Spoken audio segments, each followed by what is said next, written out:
This is Hammett. And Jessica. And you're listening to the Friendly Atheist Podcast. Please go to patreon.com/Friendly Atheist Podcast to support this show. It's been a little while since we've chatted. Been a while. Yes. I'm so not sorry. even. It's too early for this. We're doing this early because I'm going to be gone for several more days. But the first story I wanted to talk about, we're I jumping realized right in. I'm doing fine, thank you for Are you asking. good? Jesus. Great. The first story I wanted to do is actually like Sing 2 one weeks old. at the stop, 2 top weeks of the old. show. And we didn't cover it because it happened like right after we recorded last time. Oh, perfect. Pat Robertson, he is still dead. Did you know this? Here's what surprises me about this. He died, 2 weeks ago or something, close to that. And other than notices that he died, I have not heard his name come up in any meaningful way other than pointing out the fact that he is dead. And like, if a famous actor or a famous politician or whoever dies, they will spend weeks talking about the legacy that's left behind, good or bad. In terms of Pat Robertson, yeah, you get stuff about his foray into politics and the Christian Coalition and things like that.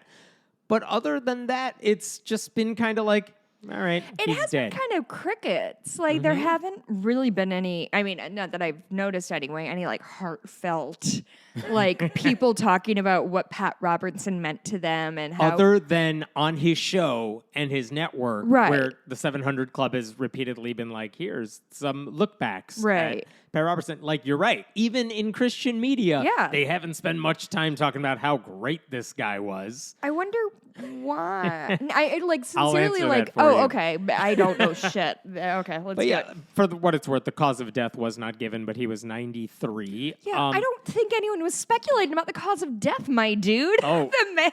I mean, I was like, was it a sickness? Was it a heart attack? I didn't know he had one. But no, man's been nothing. around since the Roosevelt administration.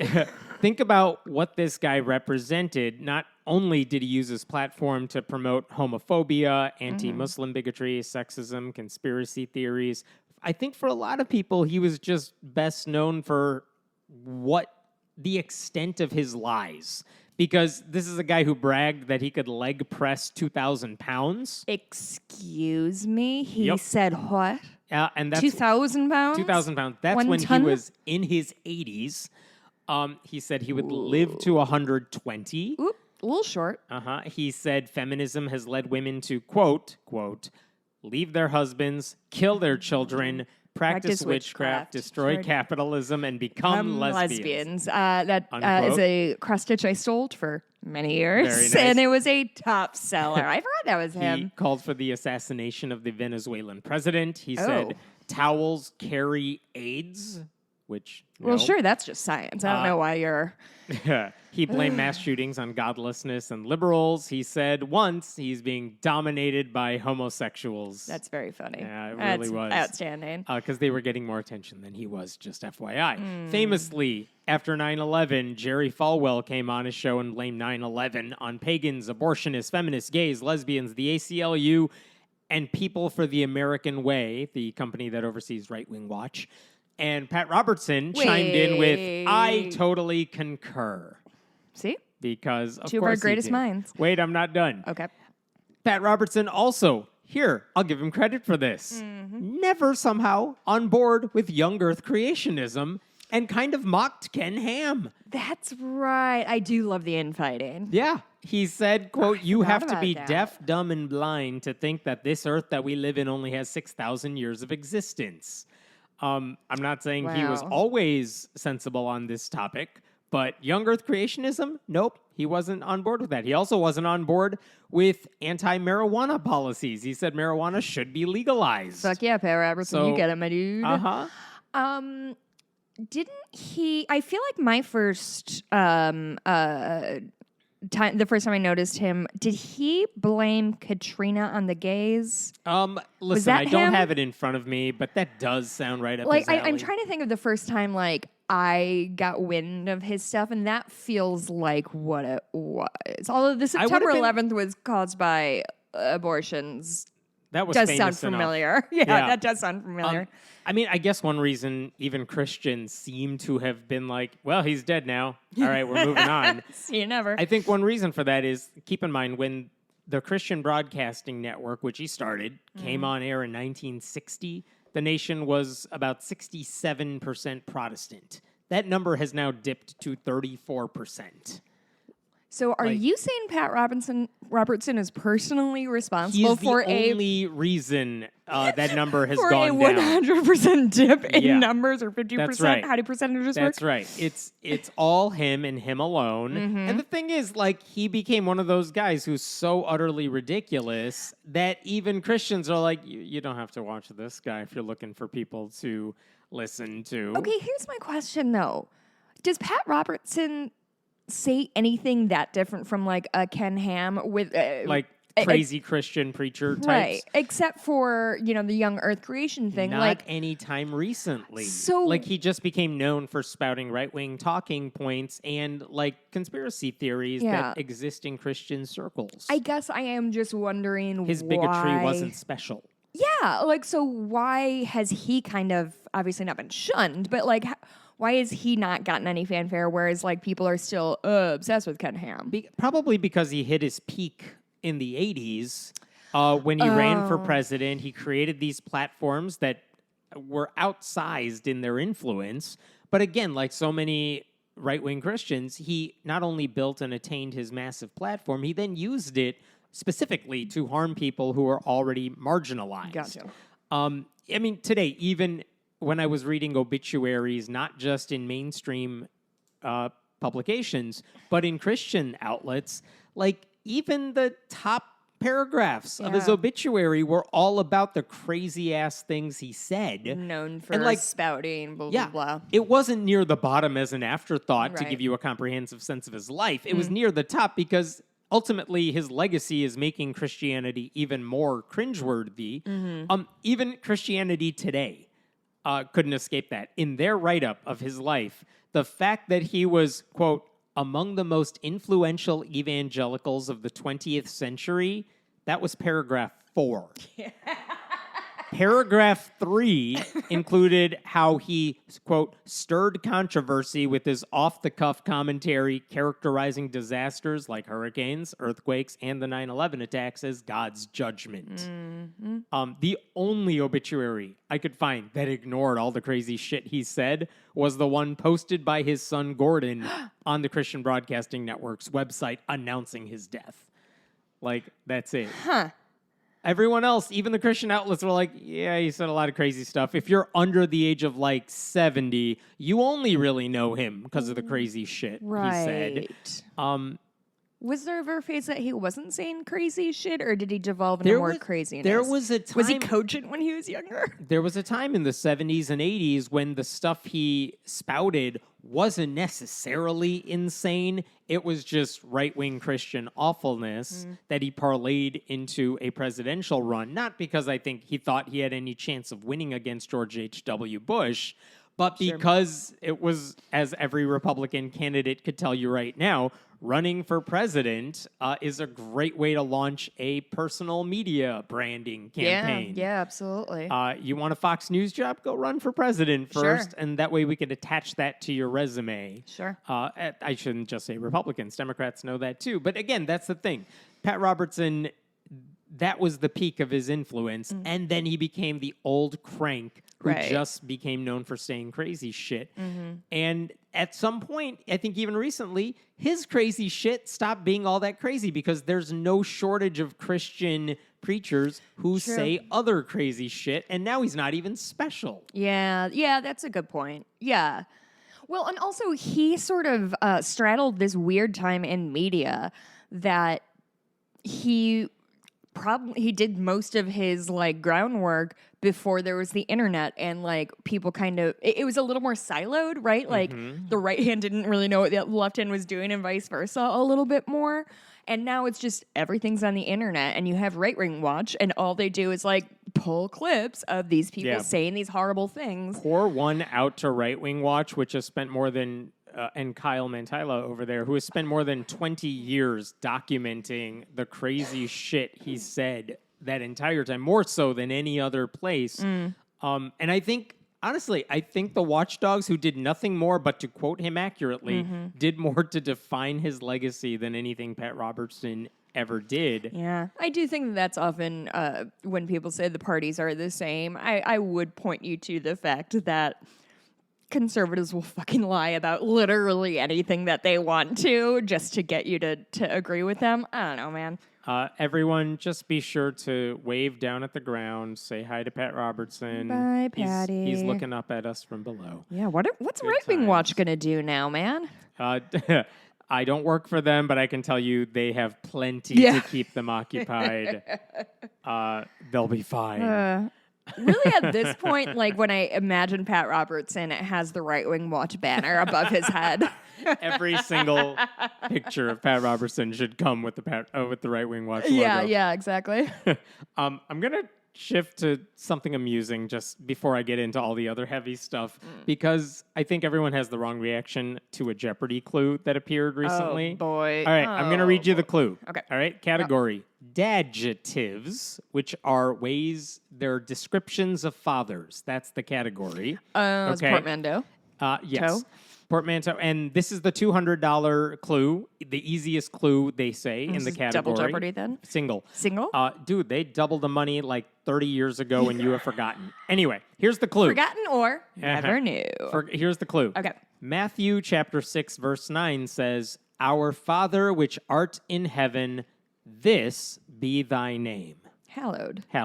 It's the Lord's Prayer. Yeah. It's probably the most famous prayer in Christianity, or the one known by the most Christians anyway, if you've ever done anything Christian.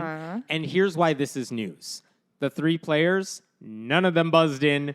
None of them knew it. Oh, so nobody buzzed in. That's what it was. Right. I saw that they all got it wrong. They all got it wrong because no one knew the answer, so no one even bothered trying. Wow. Okay, so that's the reaction hysterical. from the internet. And by the way, that includes the returning champion who was riding a 5-day winning streak. Like, these are not like random people who didn't know it. This is like a very good player, a grad school physicist, I believe, and someone else. But like, obviously, if you're and a third person. If you're on the show, you should know stuff. Like, these are all people who legitimately could have known Kevin's stuff. trying so hard not to say they're obviously really smart because they're on Jeopardy, because he himself was on Jeopardy. In case anybody's forgotten. But here's the thing. The internet Jeopardy blew their champion. shit. Motherfucker. They lost their shit because here's some headlines. Jeopardy fans appalled that a Lord's Prayer clue stumped all three contestants.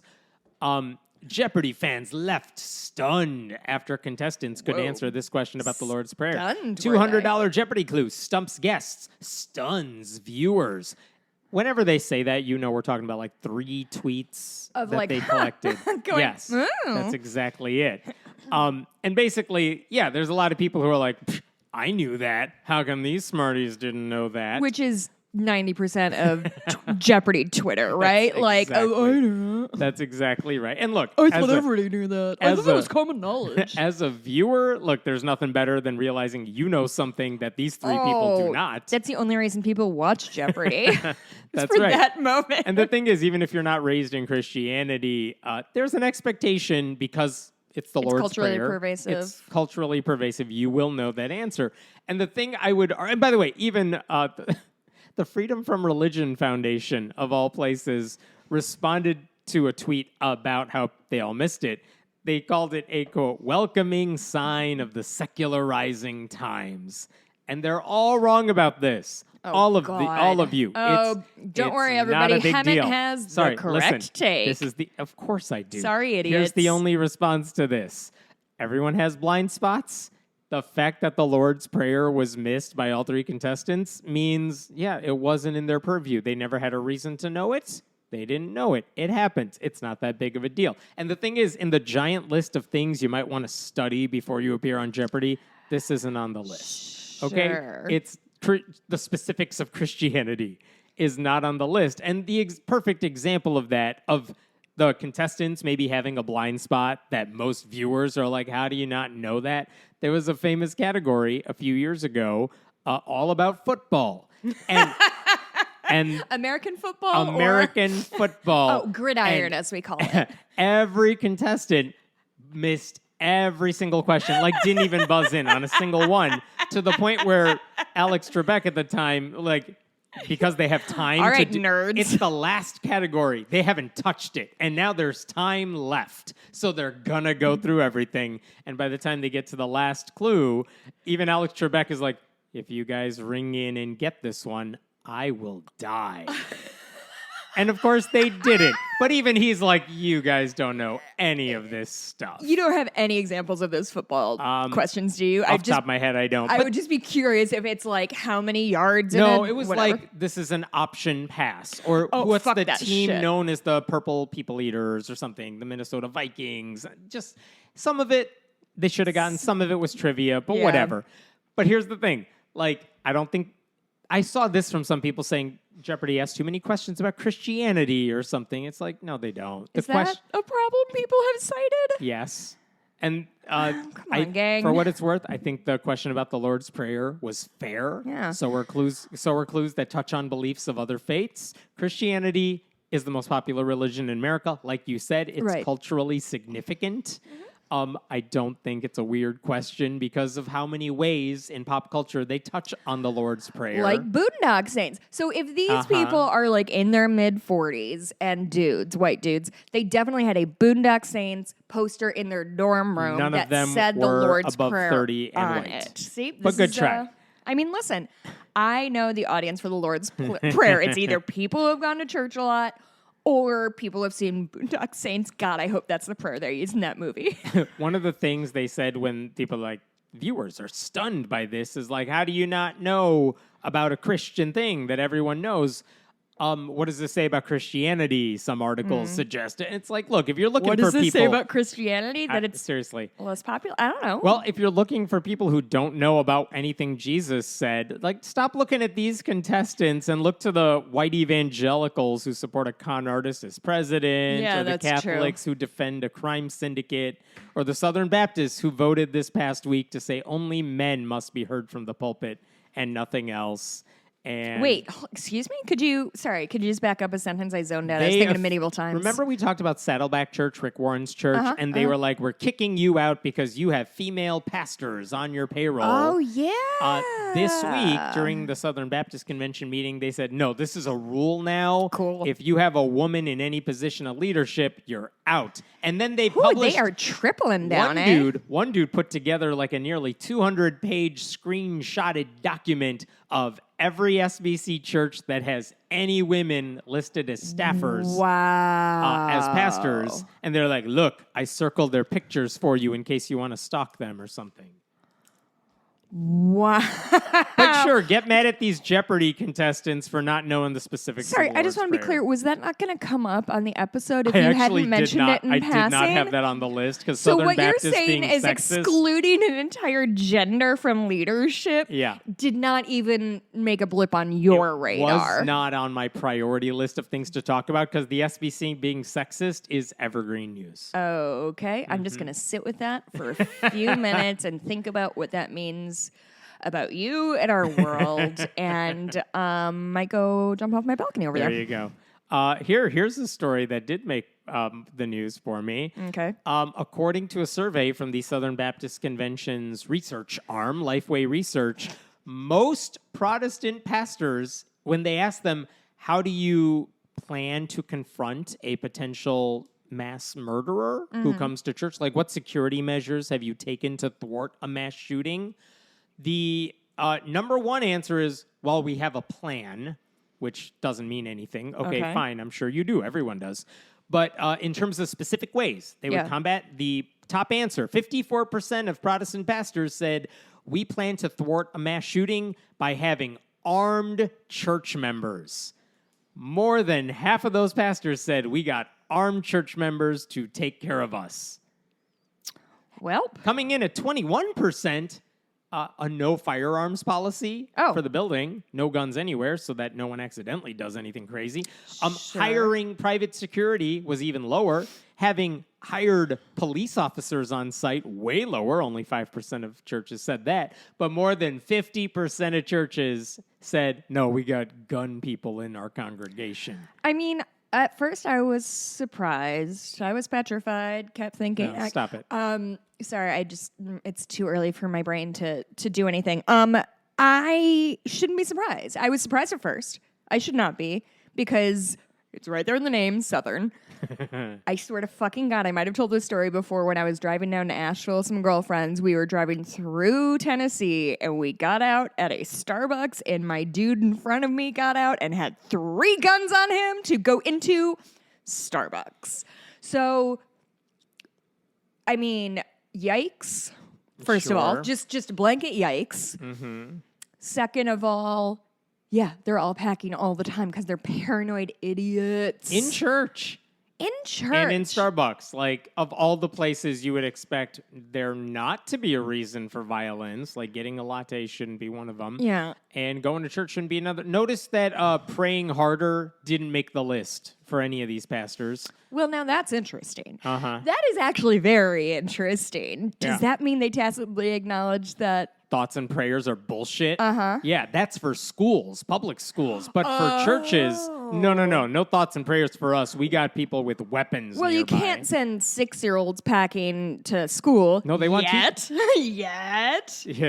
Yeah, they'll pray to stop mass shootings in public schools, but they're not going to let Jesus take the wheel when it comes to their own safety. They want action. For what it's worth, I think they're wrong about like having more guns in church is not going to solve any mass shooting problems. One might say it would only exacerbate it. Yep. By the way, I thought for a minute, The Kingsman? No. Okay, there's a scene in there that's about basically all of this. Mm-hmm. Basically all of this shit. I would watch that movie if you were interested in action movies. None whatsoever. Cool. See you never. I thought for a second the thing you said about like Southern churches, fine. Like if they're smaller churches that maybe don't have as much money, maybe it makes more sense that you can't hire security. Are you so thinking you want to mega churches? Well, I thought like smaller churches can't necessarily hire security or have police officers on site. So maybe it makes sense that they would want to have their own armed church members, but that actually wasn't the case. In fact, who was more likely to have armed church members were larger churches with over 250 attendees every week. So the mega churches were the ones with the armed congregations, even if they had the sort of money to hire actual trained security officers. And again, my problem with having armed congregation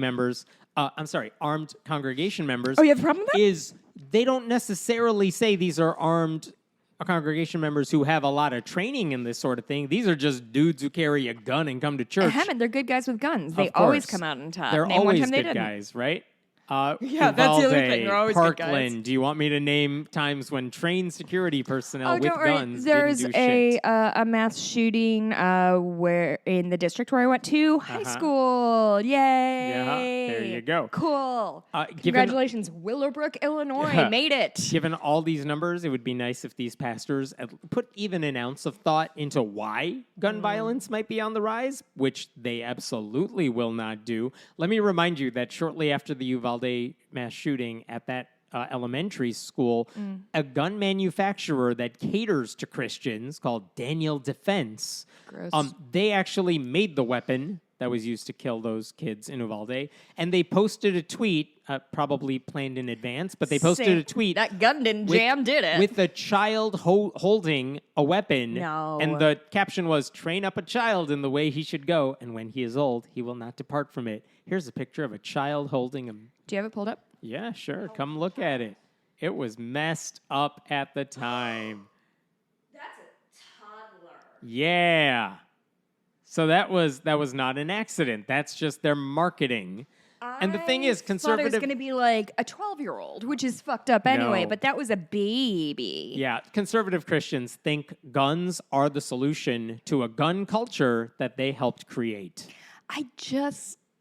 It's like they're in an arms race with themselves. Mm-hmm. Have you ever noticed Literally, that? Yeah. Like they genuinely They create the problem, then they're like, we have the solution. It's more guns, and then that leads to more gun violence. It's a single-sided Cold War that they're just perpetuating with their paranoia. In a way, it's like God anyway, because sin is a problem they also made up and created, and then made worse, and then they're like, we have the solution to that too. It's more God. And you need God because sin is a problem. What's sin? It's a thing we assign to everything we don't like. Like, Yeah. more weapons are the response to a society they made worse by Yep. introducing more weapons. Cool. I have no notes. By the way, white evangelical Christians have a higher rate of gun ownership than any other religious or explicitly non-religious demographic in the country. I know that. Do you know how I know that? Because they're always blanket threatening the world. They're always like, well, you just wait until we rise up. And like, I mean, I get that you have 12,000 guns, Jimbo, but like, you can't use them all at once. And you're just one idiot. And also, to what end, sir? Like, who wants your shitty little 3-bedroom house in Oklahoma? Nobody. Nobody's coming to take it from you. I'm sure your house is very nice in Oklahoma. But like this sense of paranoia of like they're coming, while also being like fucking bootlickers and obsessed with the cops. Like, that's the thing. Are you pro-cop or you anti-cop? That's my question for these nerds. Like, you're pro-cop, but you're also saying they are going to come for your guns, quote unquote, big scare quotes around being they. the people who run the police. Right? Like, who do they think do they think there's like a shadow army? Of course they do. These are very paranoid, conspiracy-driven people. I should say, hashtag not all Christians are on board with any of this. A lot of them fight for gun safety. I don't and think they're we need to awesome. give them too much You credit. can give them credit. But the point is, with pastors like these, it's really hard to change we get this a lot stuff. of people saying that we don't give Christians their due. They can have their due for this one. I wish more of them would speak out against the role their faith plays in making this problem worse. Maybe I don't think we should give them any credit at all. I don't think disarming the church means putting congregations in harm's way. Disarming everybody for these types of weapons would be more safety for more people. At the very least, just say weapons should be in the hand, like limited to trained professionals, not just anyone who could They get their can't hands anymore. on a weapon. They cannot say those things anymore. They Right. now are in a position where everybody has to toe the party line, which is what? Guns are good and never bad. And the only way to protect yourself from guns is more and more and more and more and more guns. Yep. Let me give an update for you on a story we covered a little while ago. Remember that Utah Republicans passed a law banning books, and then one school district Any said... books writ large? Any books, all of them, yeah. No, they said if it's pornographic or indecent, it had to be taken off of bookshelves, but of course they don't define either of those words, and who gets to define indecent? It's like whatever anyone says is indecent. And then we said that this was kind of hilarious because last year, or at least several months ago, someone put in a request. We don't get to know the name of who did it, but it was like an 8-page request to remove the Bible from the bookshelves in one particular school district. And then the school district said, well, I guess we have to remove it from the KJV Bible from elementary and middle school bookshelves. And it was hilarious. Well, So good. A couple weeks ago, the Republican lawmakers in Utah were like, this isn't what we meant. And they brought in the administrators from that school district to explain to them. The Davis School District administrators had to go to the Capitol building and explain how they allowed this to happen. Here's some quotations from the Republican lawmakers. You should be ashamed. Another one. This is offensive.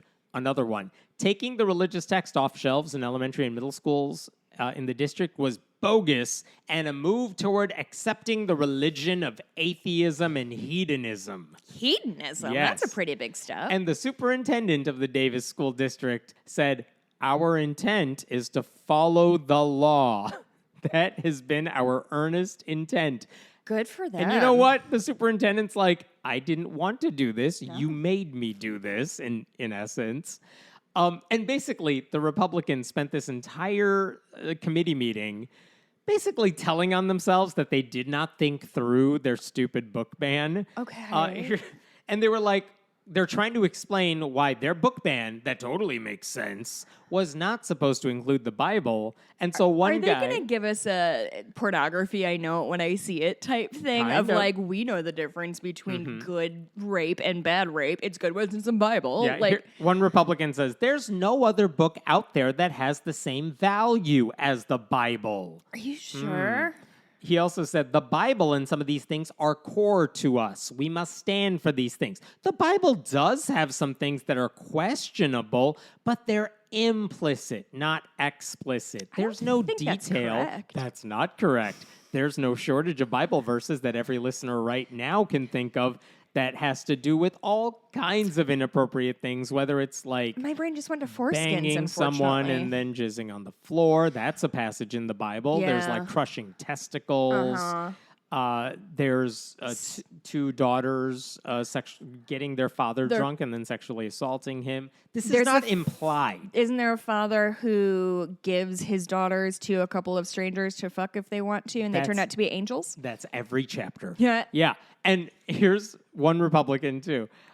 Frankly, this is embarrassing. It's embarrassing for the state, and it's embarrassing for the school district. It's like, buddy, you're telling on yourself. I love seeing people who have never had to do an ounce of self-reflection in their entire life suddenly have to explain why things are the way they are, because truly all they have is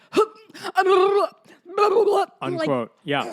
And here's the thing. No one is saying the Bible doesn't have literary value. It absolutely does. I'll be the first to say that, but I wasn't the one trying to get it off the shelves. And by the way, you know what other books have literary value? A whole bunch of them.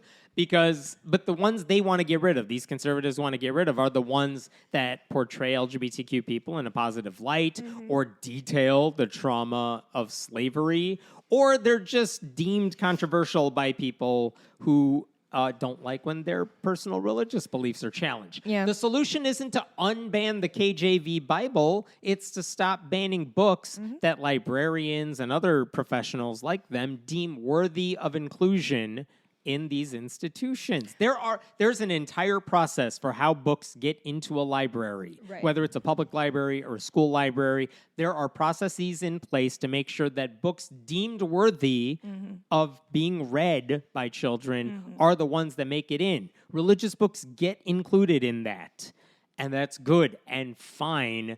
It's these Republican lawmakers who are like, yeah, but that one says gay people are not demons, and so then they want it banned.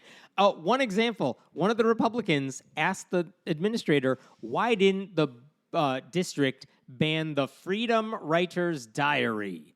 And if you're not familiar with that book, it's a book that was made into a movie with Hilary Swank that's all about teenagers writing honestly about their lives, and like that includes sex. And basically the teacher that wrote this book said, like, I just encourage these kids to write about their lives, write about honestly what is important to you.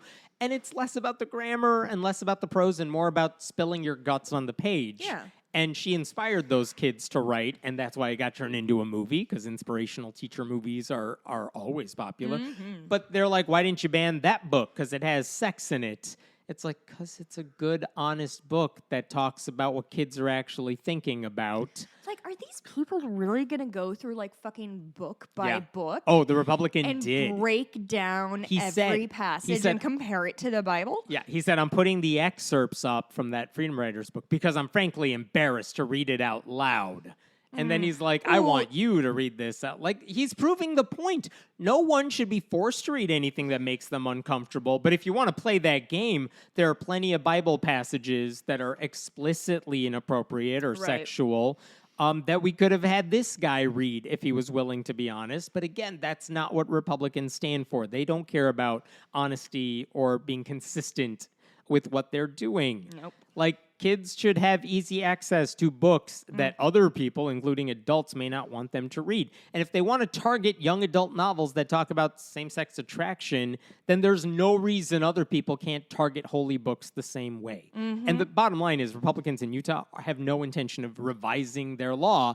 They just want their personal favorite books to be exceptions to all the rules that they created. Yeah, I mean, that's 100%. Like, they make rules for thee, not for me. Yeah. And it's exhausting. I've said this before, I'll say it again. To those Republicans, neutrality always feels like oppression. And so a book banning rule that targets their favorite books, they will treat as persecution because they're not used to having their favorite books being treated the way they treat every other book. That's exactly it. All right, So let's do a fun Catholic story. And I have to decide which one to start with because there are several here. Let's go with this one. It just made me laugh. Okay. Okay. Here's the story here. In Kansas City, the Archbishop of Kansas City, Joseph Naumann, a few weeks ago, he sent a message to clergy members under his purview, letting them know they had a serious problem. What was the serious problem in the Catholic Church in Kansas City? Was it sex scandals and sexual abuse? No. It was the wine. The communion wine they were using, because apparently Kirkland's Best? they were not using the right kind. Oh, you hate to and see here's it. what he wrote in the letter. This is the Archbishop writing a letter to all of his staffers. I'm going to summarize it because it's long and boring, but basically they discovered, at least at a church or two, that they were using wines that do not follow the rules of which wines you can use for communion services. God, no, not this. Yes. Oh, God, not this, Hammond. Oh, the Catholic Church requires all communion wine, which, to be clear, after it's consecrated, these Catholics believe that is the literal blood of Christ. It has to be made from grapes without any additives. Oh, none. No, That means no flavoring, no sugar, no alcohol. They actually published lists of local wineries that produce acceptable Jesus wines. And you can purchase them from those companies directly because they're pure and unadulterated. I should say that a couple years ago in Florida, the Diocese of St. Petersburg put out a statement saying, listen, some wine companies are kind of saying these are sacramental wines, but it's a marketing strategy. It's like saying something's organic, but it means nothing. It just looks good. Oh, and they're like, you need to double check which wines you're using. And it turns out the wine that was discovered in the Kansas City Archdiocese was the impure kind.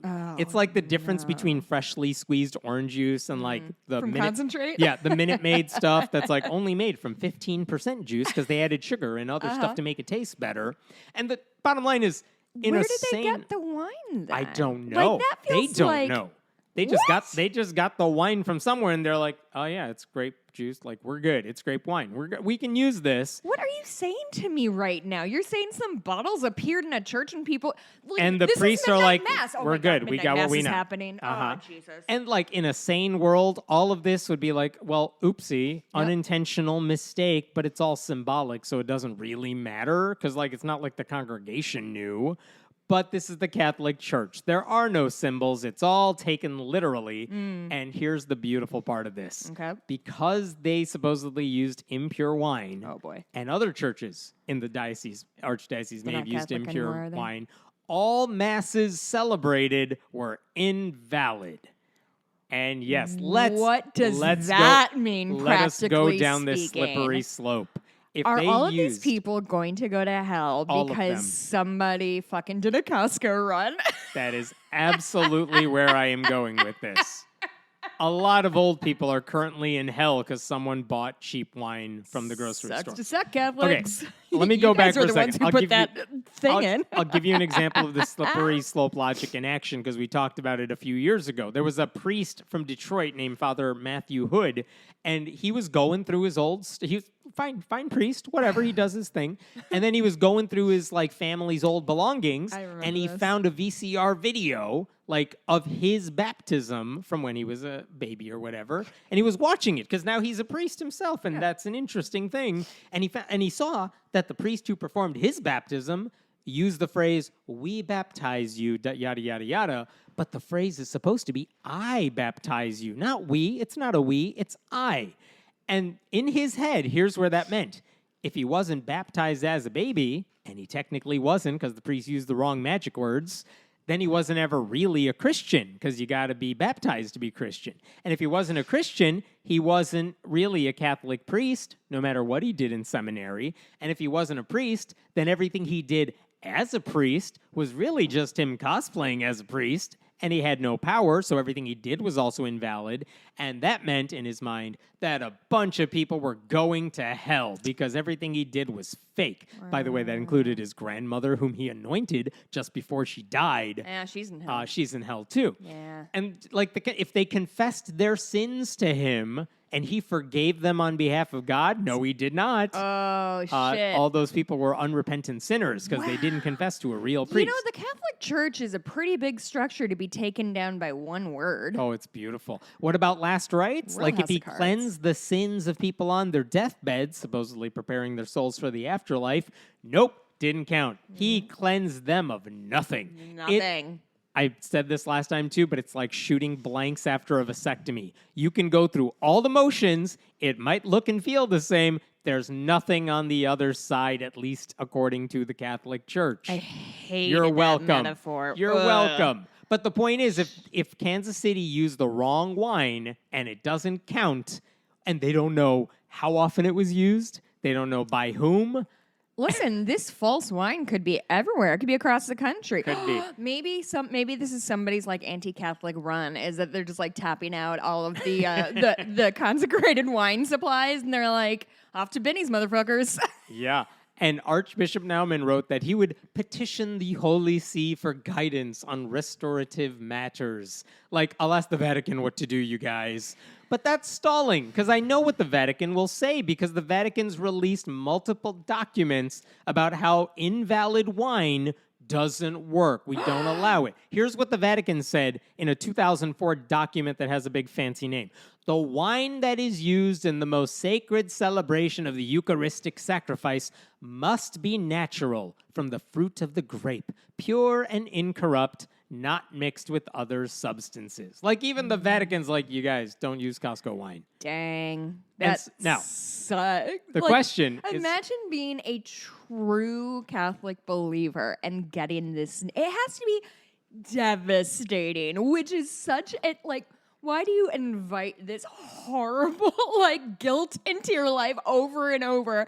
And now you find none of it's real. And so what is that? Where does that leave you as a human being, being told that I have been spending every Sunday faithfully reciting my little rosary bead guys and drinking my crackers and eating my wines? That is how it works. Mm-hmm. And it's all for naught? Like, what do you do with that information? Do you think these people are now like, my life is ruined, I'm going to, like, truly, what are the outside consequences of this? So I wondered about that. Like, will anyone care about this outside the four people in the church who are like, oh, no, we've made a grave mistake? Because in 2019, the Pew Research Center actually surveyed U.S. Catholics.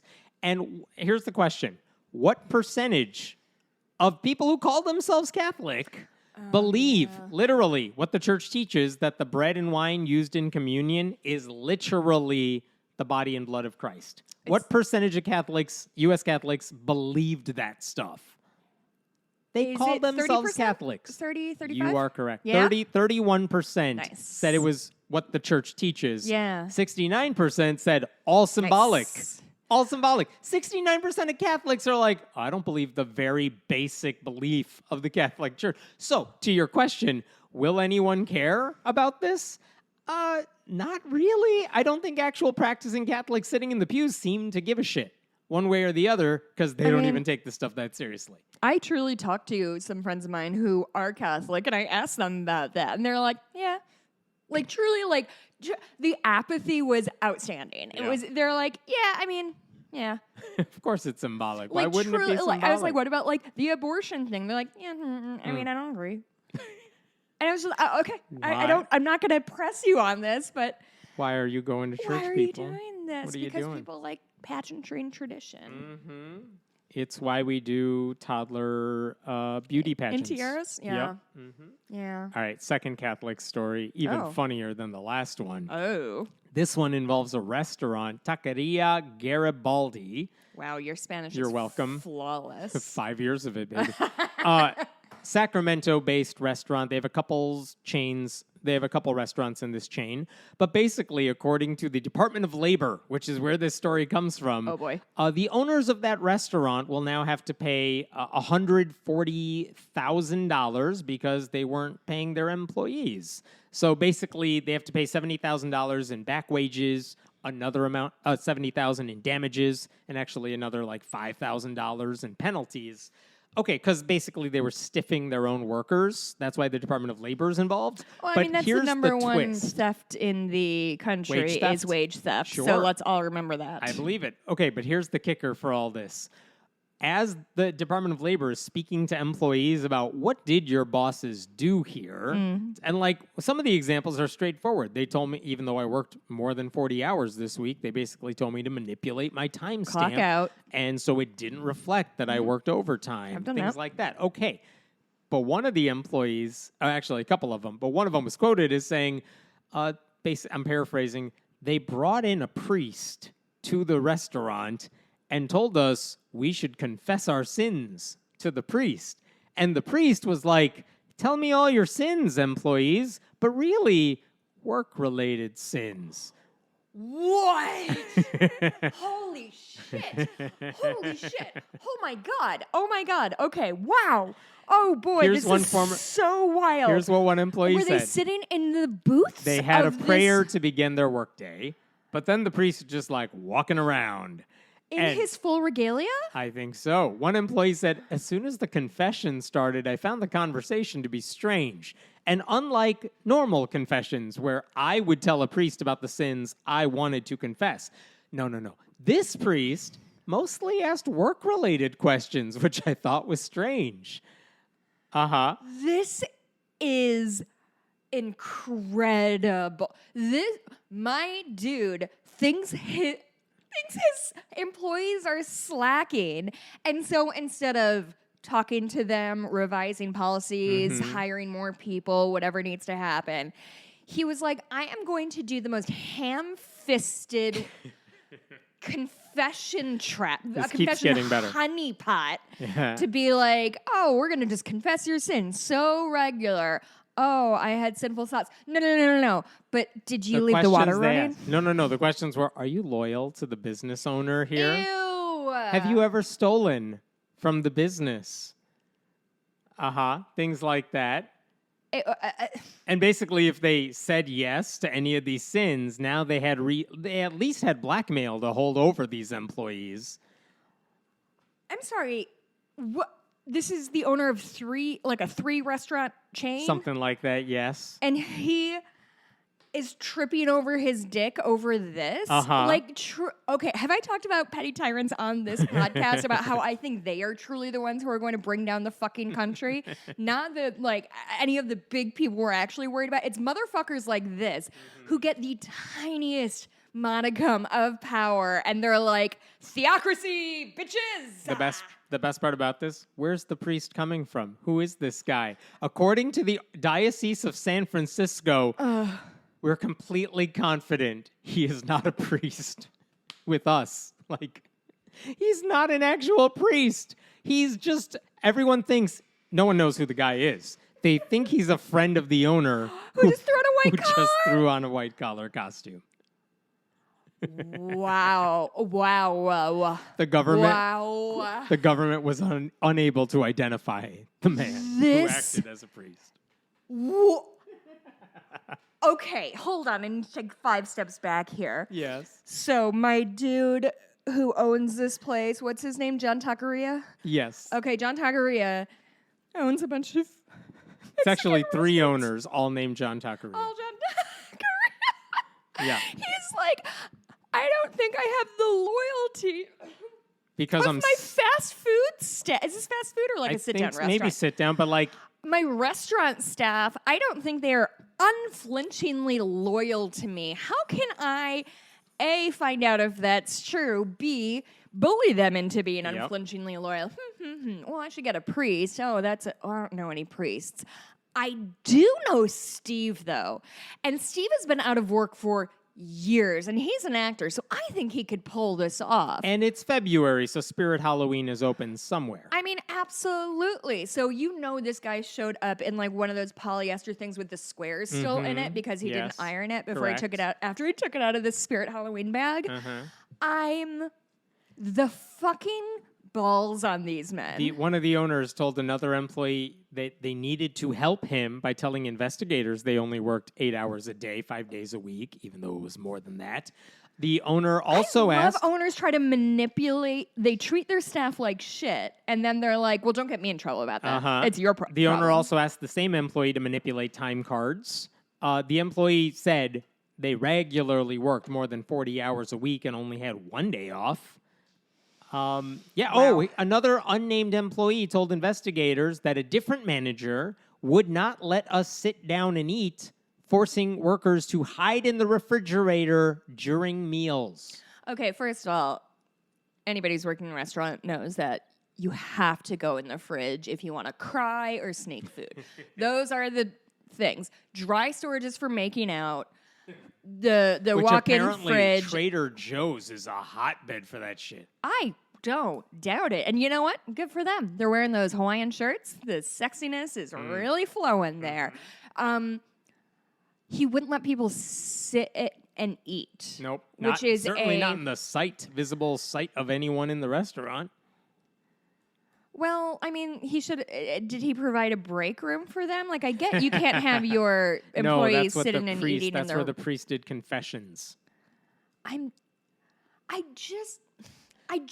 The government called the scheme among the most shameless acts of employer intimidation and retaliation it has seen. And here's the thing. Here's what happened this week. Because this all happened years ago. What? But this week, there was a judgment, like a consent judgment from a federal judge that basically ordered the people running the restaurant, all the John's Taqueria, to pay 35 employees a total of $140,000 in back wages and damages. And the thing is, or at least they did it last month and it became news when the Department of Labor announced it this week. But the thing is, 35 employees, $140,000, that's not a lot. That's about $2,000 each. And if you're thinking that doesn't seem like enough, keep in mind the Department of Labor doesn't necessarily have the authority to do more than that. Now, if there's a lawsuit filed and there's criminal complaints and stuff, the punishment could be a lot higher. Sure. But for now, the Labor Department's like, all right, we got them. They agreed to do the following things. They have to post signs in Spanish and in English in the restaurant saying, like, the managers can't fuck you over. Everyone should know that. Things like that. The priest is nowhere to be found. Aren't those in all places of business everywhere, like with the OSHA shit? Maybe. Also, Maybe. Hey, your boss. Hey, gang. Hey, your boss can't make you confess to some dude. Your boss cannot emotionally manipulate you into stating your loyalty to some fraud. What? What's the name of this man? I need to write a book about him. What's the name of the man who owns the things? Oh, God. John Taqueria. Yep. ×3. Motherfucker, I'm going to find him. This is a Netflix doc, man. I'm not fucking around. The funniest thing is truly the Department is. of Labor, they're saying they screwed over the employees. They denied them these wages. But it's really the quotation about the priest that got all the press and got anyone interested in this story. Because like you said, wage theft is all too common. Yeah. But hiring or asking someone to dress up as a priest to try to coerce confessions out of your employees so that you could hold it against them so that they don't go to authorities to tell them how you're being screwed out of your salary. That's brazen. Do you think his goal was to get them to confess things that he could hold over their head? I think that was the goal. Or do you think he was trying to, get them to verbalize, yes, I am loyal. Yes, to try to low-key brainwash I think it was them? to give them blackmail. Well, then, honestly, if But I'm we loyal don't to a know. company, it's not a good blackmail question. No, of course I'm not. Fuck you guys. Okay, blackmail me over that. Go fuck yourself. Yep. Yeah, I'm not a company man. Sorry, gang. Good times. Boy. Let's move to one more Catholic story for you. Holy shit. I know, that's took It's up. the Holy Trinity up top. Yeah. I'm so mad at myself. That was a really good joke that I just made. I think. I'm moving on. Okay. This week, so we mentioned the Southern Baptists held their meeting recently where the big takeaway was no women we don't like is their name of their new denomination. No women we bad. Don't like? Okay, women. Gotcha. He-Man, gotcha. Woman Haters Club. Thank you. That's what I was going for. That's the new name of the Southern Baptist Convention. But I think Simpsons. I think a far more consequential thing happened when the United States Conference of Catholic Bishops, the USCCB, they met this week. Oh, that's got to be a fuck fest. And they met this week and came up with a decision that I think actually has far more wide-reaching consequences. Okay. Yeah. Here's I bet what this is they not gonna be decided. funny. This is so not funny. I know. Okay, I'm coming down. They basically took the first major step in making sure Catholic hospitals across the country No, fuck you. do not provide gender-affirming care to trans patients. And part of me heard that, and I'm like, Wait, isn't that already? isn't that already a thing? But Was that ever on the table? apparently the last time they updated their own rule book about what Catholic hospitals can do was like 1994. Sure. So trans issues were not on their radar. No. So they never explicitly said, no, we're not helping trans people. What they did this week is basically put in writing, we're going to go through the motions to make Right. sure Catholic hospitals never do that. And that's what's damning. And I want to go into some background about how this is happening and why this is happening, because people need to understand how big of a deal this will be, because Catholic hospitals are swallowing up public facilities. Right. People make threats against public hospitals that do provide trans care, and this move will make it that much harder for trans people to obtain hormone therapies or surgeries that make their bodies conform with who they are. And here's the thing about the USCCB. They do not, by and large, they do not allow Catholic hospitals to perform any procedures that violate Catholic doctrine. And if the hospitals violate those rules, they could lose their affiliation with the church, which could be the beginning of the end for a lot of those places because they won't have the money to run. And even when those hospitals employ doctors and nurses who really do want to help patients, their hands are often tied because of rules set by the USCCB. And I know I've talked about this before, but let me give you a rundown of what that means. Okay. If you look at the list of rules, and there is an actual list of rules, they're called directives. One directive talks about abortion. Abortion is the intended termination of pregnancy before viability, yada, yada, yada. They say you can't do it. And what does that mean in practice? That means if a woman has an ectopic pregnancy where the fertilized egg is not in her uterus but gets stuck in the fallopian tube, that is dangerous. Her life is at risk. A normal hospital could either give that woman a drug to induce an abortion, or they could remove that infertilized egg through surgery, that implanted egg, through surgery. Catholic hospitals won't allow either one of those things because it would violate the no abortion rule. They would rather give you a hysterectomy and get rid of everything than to... Wait, a hysterectomy is on the table? Could be.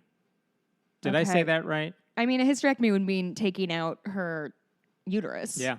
They would rather do that or serious? something of that consequence rather than induce an abortion, which would be the safer, healthier, like normal thing. Even though they to both end the pregnancy? do. Yep, but you can't hurt the egg. Okay, well, All they're right. just making shit up as they go along, aren't In the case of extrauterine pregnancy, says another rule, no intervention is morally licit, which constitutes a direct abortion, which is to answer your question here, the USCCB still won't allow doctors to fix the problem the easy way. So yeah, they would have to remove the entire fallopian tube to prevent like something these fatal. rules were made by a bunch of Men who don't have cis sex? Yes. men who don't have sex. and have Another never had to directive make any kind goes of- after contraception. Catholic health institutions may not promote or condone contraceptive practices. Oh, sure. But should Oh, yeah, we're still doing the anti-contraceptive but should thing. provide, for married couples and the medical staff who counsel them, instruction both about the calendar. church's teaching on responsible parenthood and in methods of natural family planning. Here's a calendar. Good luck, nerds.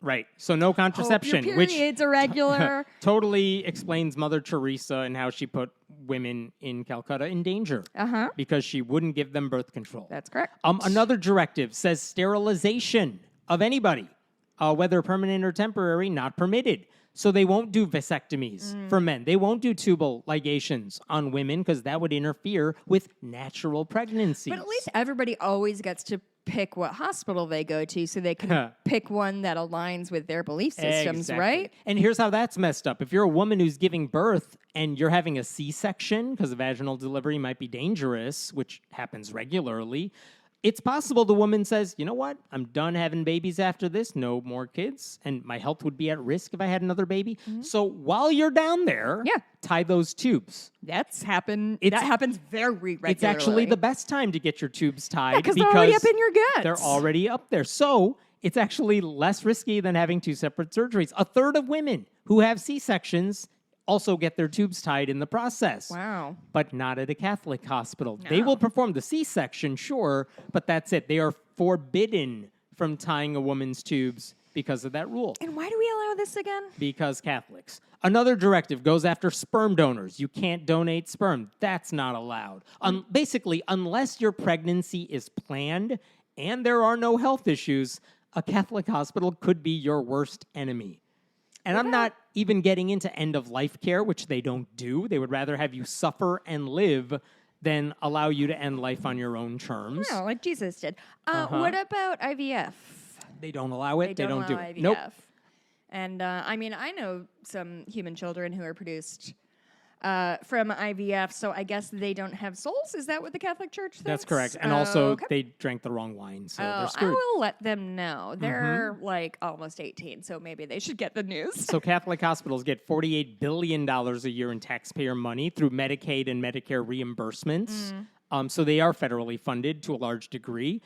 They're 4 of the nation's 10 largest health systems are Catholic. That's according to a 2020 report from the advocacy group Community Catalyst. The 10 largest Catholic health systems control 394 short-term acute care hospitals, which is a 50% increase over the past 2 decades. 30% of births in the U.S. now happen in a Catholic hospital. I think I was born in a Catholic hospital. And like you said, like in many states, you may have no choice but to go to a Catholic hospital, depending on where you live. Another article says 1 in 7 hospital beds are part of a Catholic healthcare system. So, like, this problem is getting worse. And what did the USCCB do now? Apparently, when they met for their spring assembly, trans care was on the chopping block. And why is that? Because more recently, in March, the USCCB issued informal guidelines that basically connected what the Vatican has already said with the rules allowed in their hospitals, basically saying any procedure that, saying hospitals, if you're promoting the authentic good of the human person but are in fact injurious to those people, so if it helps trans people, it's injurious, you can't do it. The Vatican has said that, and that's what they injurious, like were it thinking. causes injury? Is that Because surgical procedures, top surgery, bottom surgery, you are messing with their bodies, and therefore you're not allowed to do it. They're injurious to the true flourishing of the human person. But don't they all get circumcised too? They don't have to be. They could be. But Don't ask me. I don't do know. they perform circumcisions? Would be my question. That would be my Catholic next question. hospitals? You know what? I don't know the answer to that. I have to assume the answer is yes. Do they have a policy about like intersex children? I don't think they've thought that far. Oh, I okay. don't know. So it's almost like we shouldn't be making medical decisions based around, again, a bunch of 80-year-old white virgins. One Catholic school's theologians who actually studies and writes about bioethics she criticized this document for a striking inability to conduct a basic moral analysis. This theologian told the National Catholic told the National Catholic Register that the doctrinal note that said you can't treat trans people, it displayed, quote, next to zero knowledge of, experience with, or expertise in transgender persons and the complexities of Catholic healthcare, even less compassion or Christian virtue.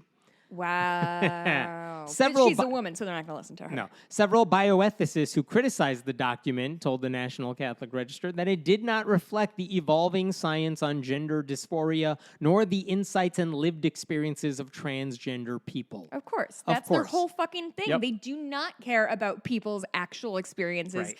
They care about what they think your life is supposed to look like. USCCB leaders don't care about any of that. The Vatican has previously said, to all the Pope Francis fans out there, the Vatican has said trans people, quote, annihilate the concept of nature. Wow. Yep. The Catholic Church does not acknowledge trans existence. I don't think that they get to dictate what nature is because they have a tenuous grasp on reality. Nature is when Costco wine gets turned into blood. That's normal. That's a thing that happens. Denying care to trans people, then, is just a in fun their bonus. minds. That's the ethical move in their minds. So anyway. I think that's the thing that really destroys me, and the thing that my therapist has to remind me often is like these people think that they are doing good, which to me makes it all the worse. Of like when the cruelty is the point, and maybe to some extent it is in this situation, when the cruelty is the point, it's very easy to say like, yeah, fuck those guys, whatever. But these people I think they genuinely think they are doing some good in the world, and are so sealed off from anybody's actual lived experience that they have become like unto these like weird judges that sit on high and dictate things. It's absolute bullshit, and I'm really fucking sick of it. Guess where their meeting took place this past week? Chicago? Where they voted on these things? Chichacho? Florida. Oh boy. Which seems appropriate. Oh boy. I'm reading from the Washington Post shortly after their... Florida? It's not even like centrally located. Listen, if your whole goal of meeting is to punish trans people, why not?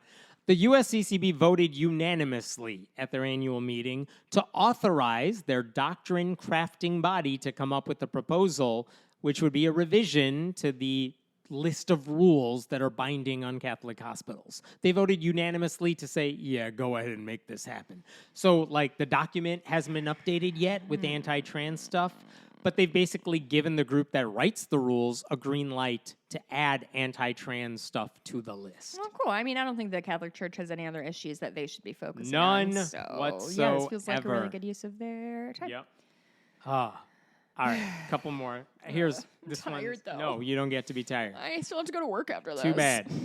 Guess what? There's a Polish bus company that has a gazillion routes all around the country. One of those routes. I feel like this is the beginning of a joke somebody's dad's going to tell me. It kind of is. Oh, no. There is a city in Poland spelled Hel. It's a tourist destination. It's beautiful. It's like a little peninsula. Everything's a beach. It's great. I've seen pictures of it. It's great. And so they're like, what bus line should we have that goes to hell? Highway to Hell.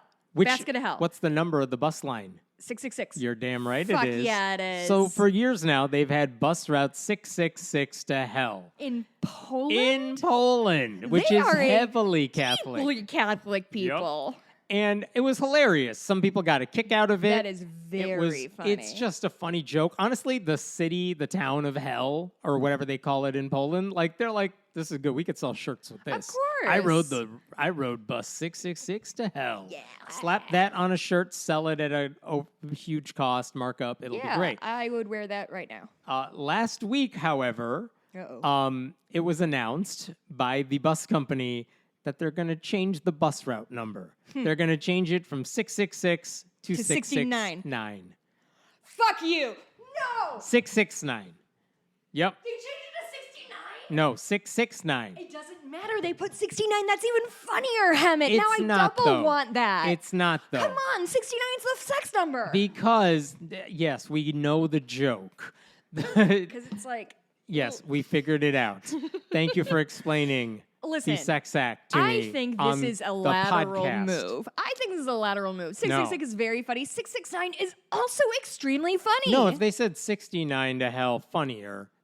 Just changing the last digit so it's not 666. Goofing on the squares, man. That's just messing with the economy at this point. Well, that feels dramatic. And the reason they did it, by the way, is because... They're a deeply Catholic country? Because as far as I can tell, one conservative Catholic website years ago complained about it and said the malicious route number strikes at the Christian order of the Polish state and its foundations, and hence at the good of all of us.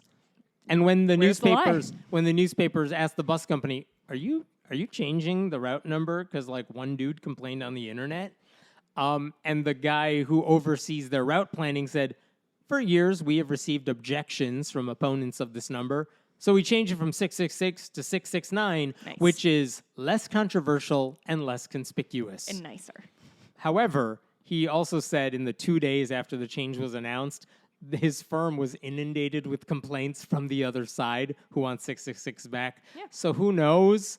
But also, it's very depressing. Are they finding that kowtowing to anybody who has any kind of objection to anything is not always in the best interest of society or at large? Finding it out the hard way. By the way, same thing happened in 2017 when a Finnair airplane service.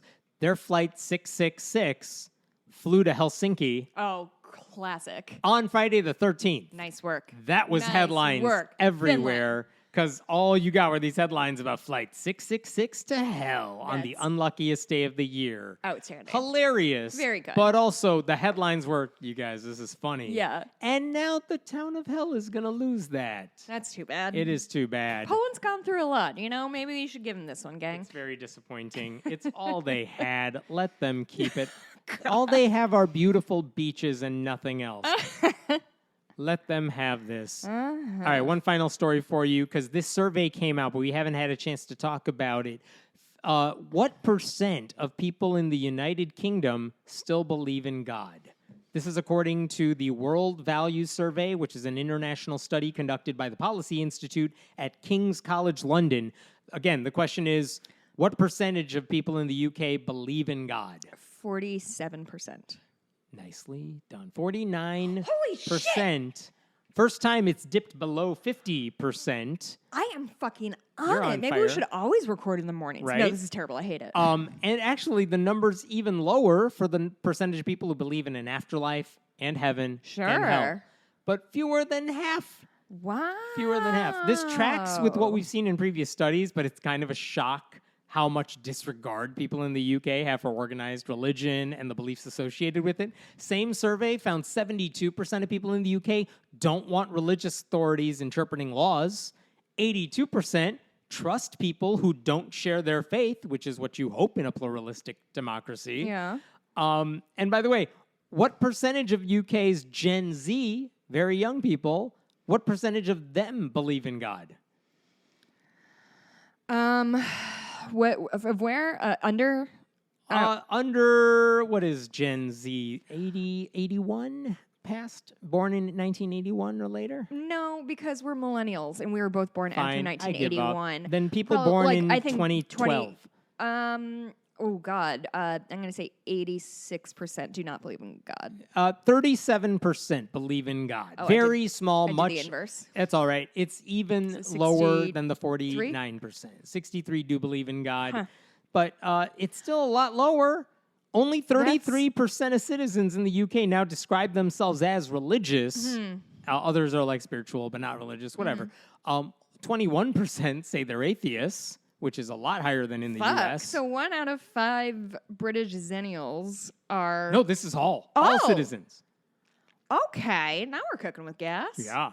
Wow. Yeah. That's cool. 21% called themselves atheists. In the US, that number, according to the same survey, is 5%.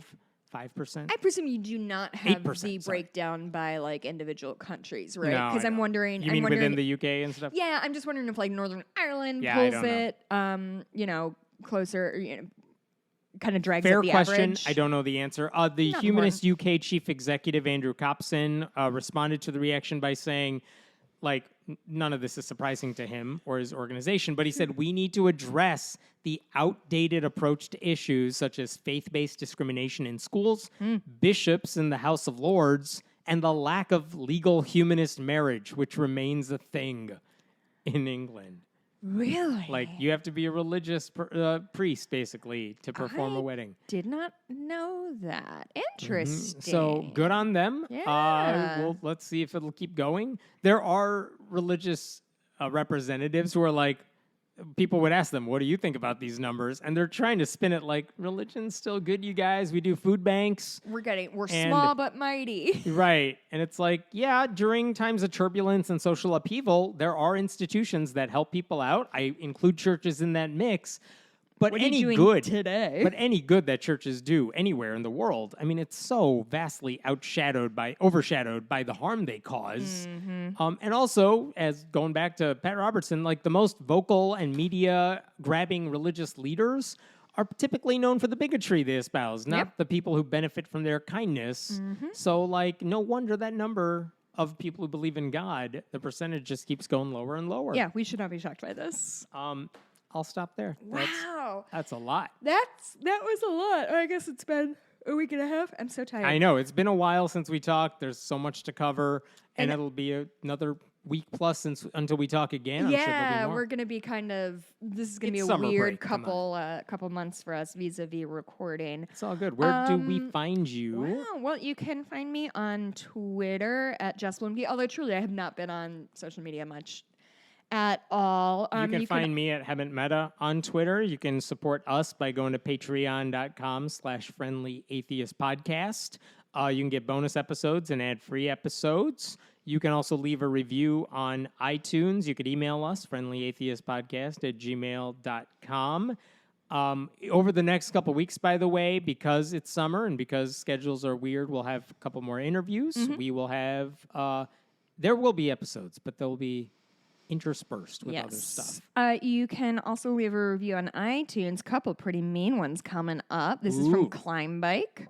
Really want to love this podcast, but the constant shrieking, whining, and squeaking. Oh, that's a new one. Nice. Squeaking of Jessica makes it really difficult to listen to. It's unfortunate because her rants can be quite fun, and she has the potential to bring a lot to the show.